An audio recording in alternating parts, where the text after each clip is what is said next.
Ok, alors dans cette vidéo, on va parler de la façade et de différentes manières de tester cette façade. C'est très intéressant de tester la façade parce que c'est ce qui va exposer le comportement du système du point de vue des utilisateurs métiers. D'accord? J'ai envie de lancer une expédition, j'envoie une commande avec mon budget, le type de bateau que je veux, la taille de mon équipe. Et puis je vais après voir, déjà, est-ce que c'est passé ou est-ce que j'ai mal géré mon argent, est-ce que j'ai des problèmes de budget, et si ça s'est bien passé, quels sont les résultats. Donc c'est des tests qui sont toujours très intéressants et qui testent une assez grosse partie du système. Ça peut être, dans certains cas, une partie calcul, mais souvent, on va aussi avoir des interactions avec la base de données. Donc, si je veux tester ma façade, j'ai différentes manières de procéder.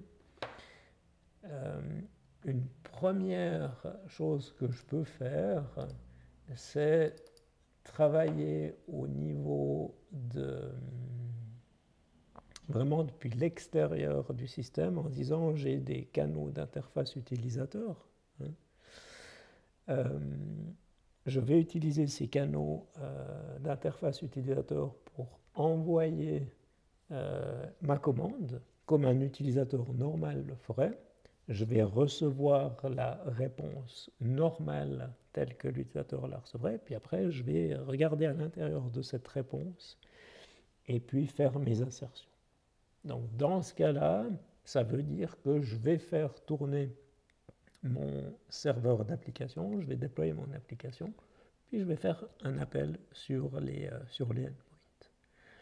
C'est une stratégie que j'utilise assez souvent, mais que j'utilise assez souvent si le canal d'interaction, c'est un canal programmatique. Donc si j'ai une API REST, par exemple, ça veut dire que c'est assez facile de faire un appel, mais surtout c'est facile de traiter la réponse, d'analyser la structure de la réponse et de faire des assertions dessus.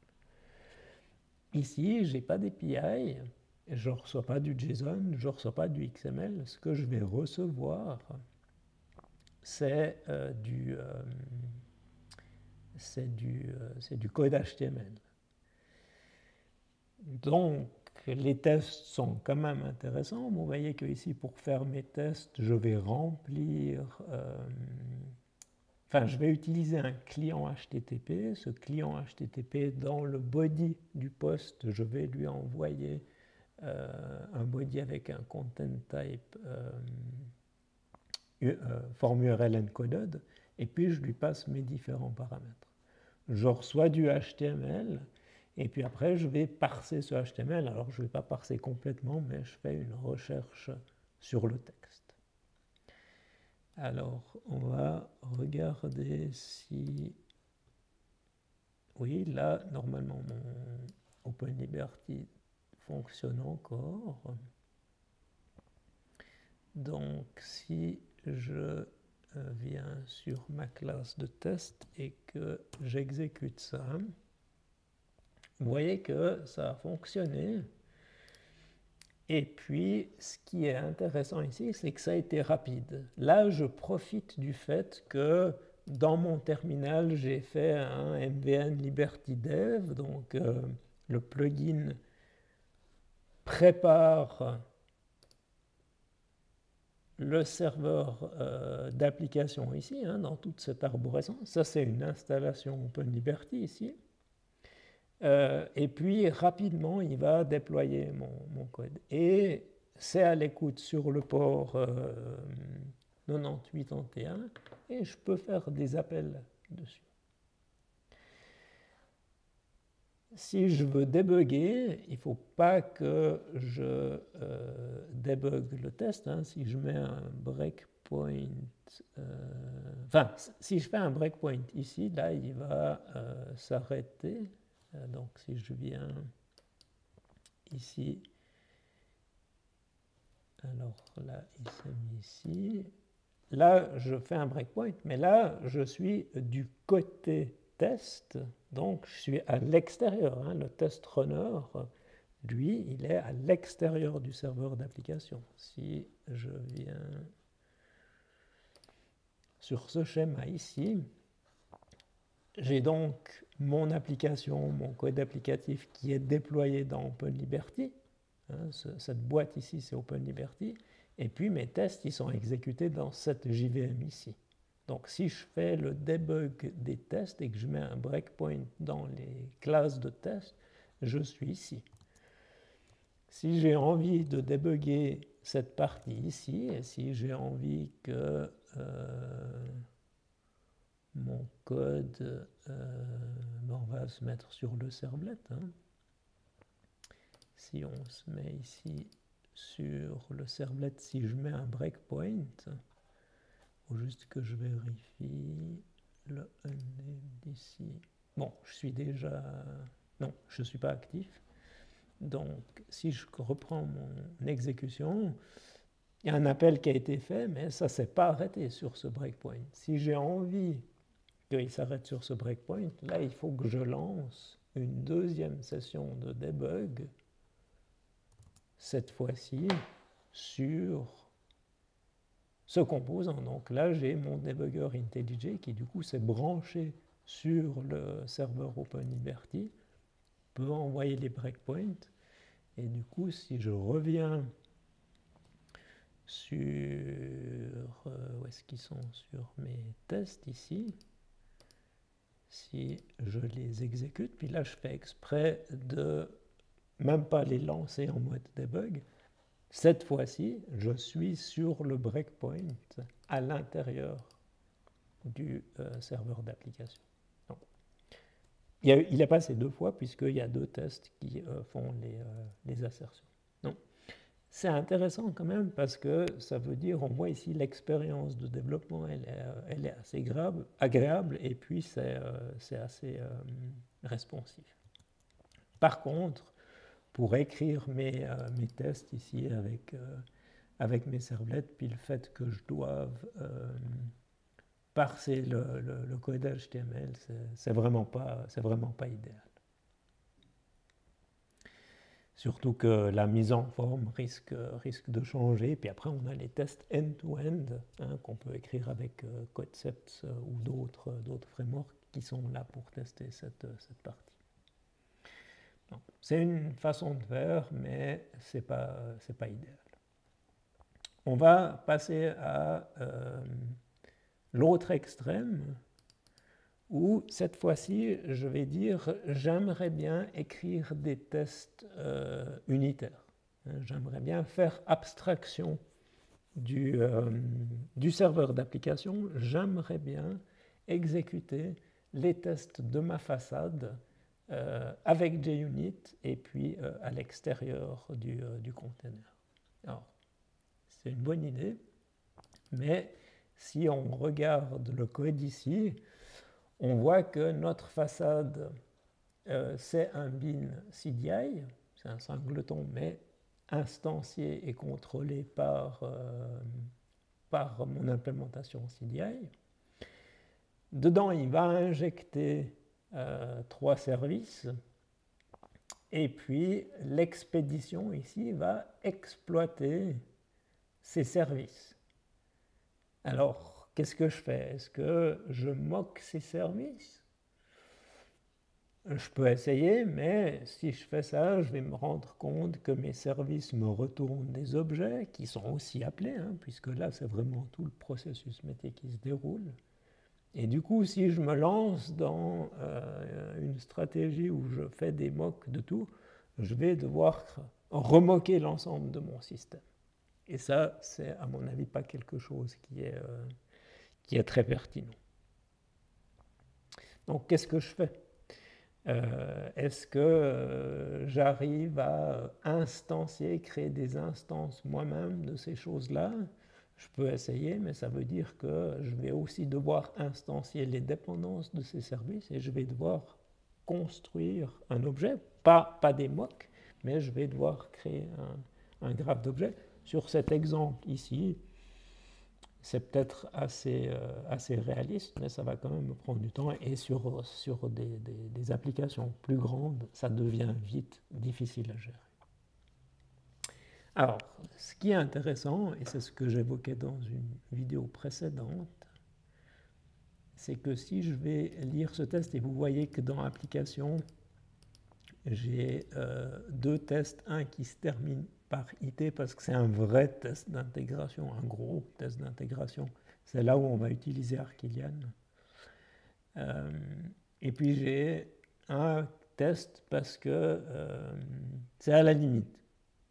C'est un test que je vais exécuter en dehors, mais comme il teste une collaboration avec beaucoup d'objets, ben, c'est quand même un test d'intégration. Mais l'avantage, c'est qu'il n'a pas besoin de OpenLiberty. Alors, si on regarde ce qu'on fait dans ce code ici, on voit ici qu'on utilise ce SE container. On voit qu'on a le setup CDI où j'initialise et j'obtiens une instance de ce initializer. Je crée un container, donc ici c'est un container CDI. Et puis après, je peux utiliser le container et obtenir une instance de mon bin. Puis après, j'ai ma façade, puis on dirait que je peux faire des appels dessus. Donc ça, j'exploite le fait que maintenant, c'est possible, dans un environnement Java SE, pas forcément Java EE, de utiliser un moteur CDI pour autant qu'il soit disponible, donc qu'il soit sur le ClassPass. Hein. Comme toutes les specs Java E et même Java plus large, on a CDI qui est une API, qui est une spécification. Je vais avoir plusieurs implémentations. Weld, que vous allez trouver dans l'écosystème JBoss, c'est l'implémentation de référence. Elle est intégrée dans énormément de projets open source, et notamment dans OpenLiberty. Mais pour pouvoir l'utiliser dans mon test, ce que j'ai dû faire, c'est dans mon POM.xml, vous voyez que ici j'ai cette dépendance, le Weld SI Shaded. Ça veut dire que ce n'est pas seulement Weld, mais c'est Weld plus toutes les librairies dont elle a besoin. Elle est en scope de test parce que ça, je n'ai pas envie de le mettre dans mon point .war parce que dans OpenLiberty, il y a une implémentation CDI, donc je n'ai pas besoin. Et si je le mets, il pourrait y avoir des conflits.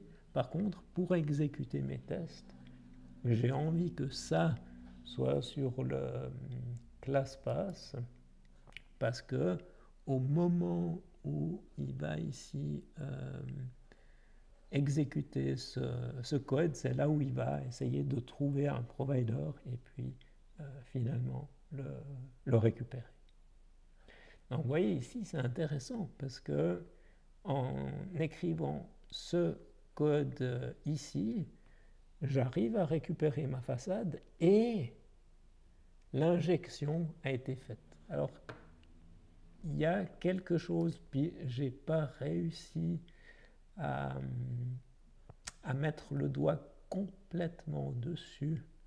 Je ne sais pas si c'est un bug ou si c'est le comportement attendu, mais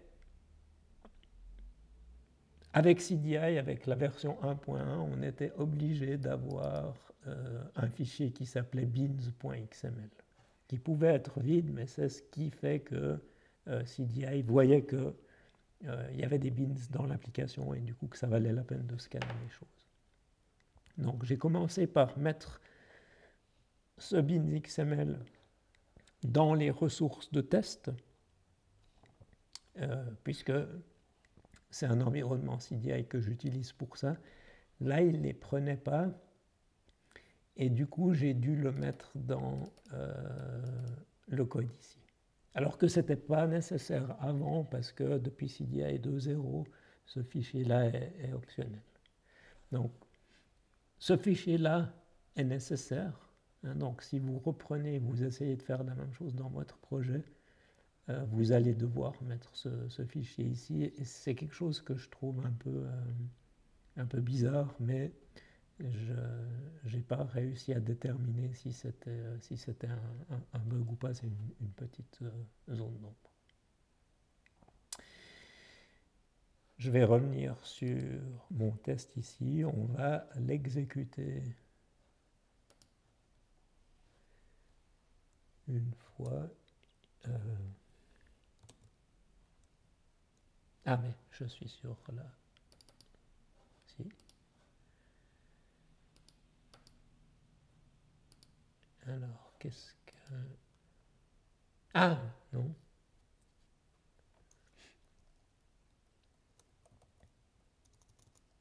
J'ai fait exprès de laisser des bugs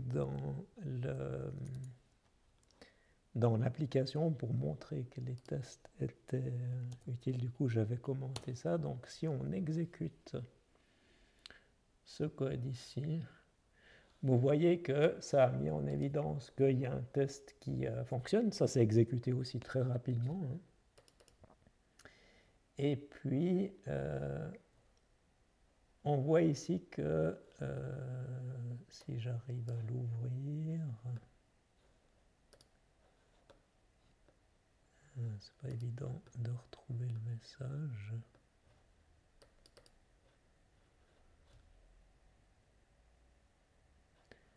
Comment je fais pour voir le message d'erreur? Voilà. Donc ici, il dit qu'il s'attendait à ce que l'expédition soit abandonnée parce que j'ai dépensé trop d'argent, alors qu'en fait, les marins sont quand même partis en mer. Alors ils ont rien pêché, mais ils ont pas attrapé les choses. Donc ce que je vais faire, c'est venir ici et puis je vais débugger mon test.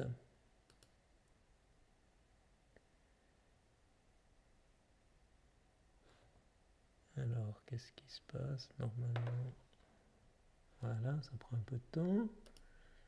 Cette fois-ci, comme je suis dans cet environnement Java SE, je n'ai pas besoin de faire la même chose et je n'ai pas besoin d'avoir le debugger branché sur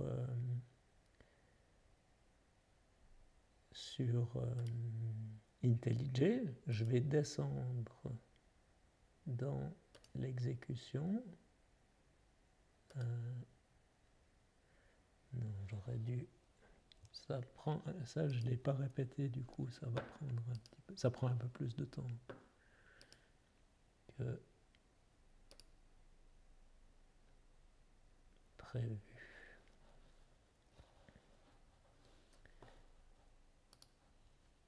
Alors, on va redébugger ce test.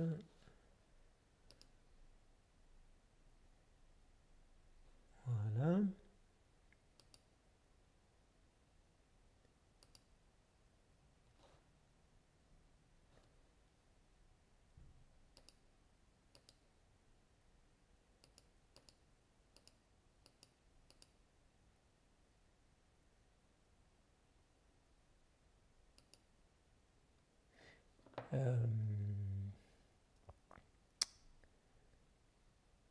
Ça, je l'ai fait un peu trop rapidement.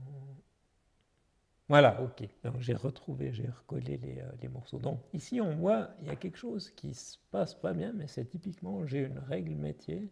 Et si je lis mon test, donc je prépare une expédition avec un petit bateau.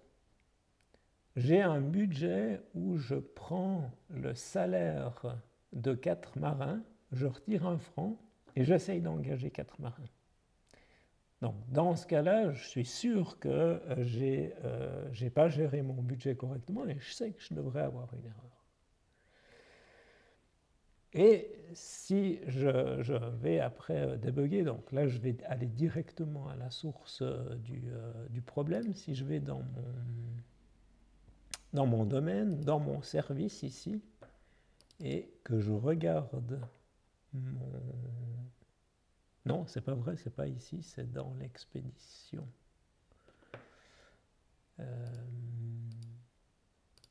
Dans la façade...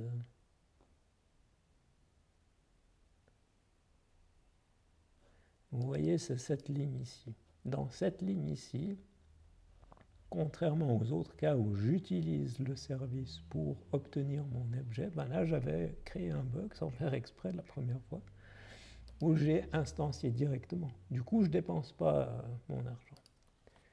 Alors, ce que je dois faire, et d'ailleurs on voit ici que je n'injecte pas le service, donc si je fais un inject de mon hiring service, et que au lieu d'avoir une génération spontanée ici, je fais un hiring service.hire en lui passant mon porte-monnaie. Si je reviens sur le run et que je réexécute les tests,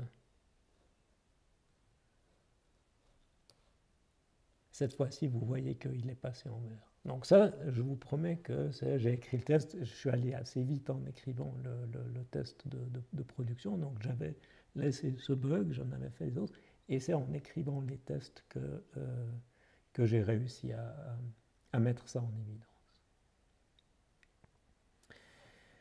Ce que je vais faire, c'est présenter la troisième option. Donc on en avait vu une, c'était complètement depuis l'extérieur. Je fais des appels sur l'interface HTTP, je reçois du HTML, je le parse. Donc je n'ai pas besoin d'outils spéciaux. Si j'ai un OpenLiberty qui tourne, ça me suffit. L'autre, c'est je suis complètement en dehors d'OpenLiberty. OpenLiberty n'a même pas besoin de tourner. Et puis je recrée un environnement CDI, un moteur CDI, et je travaille dedans.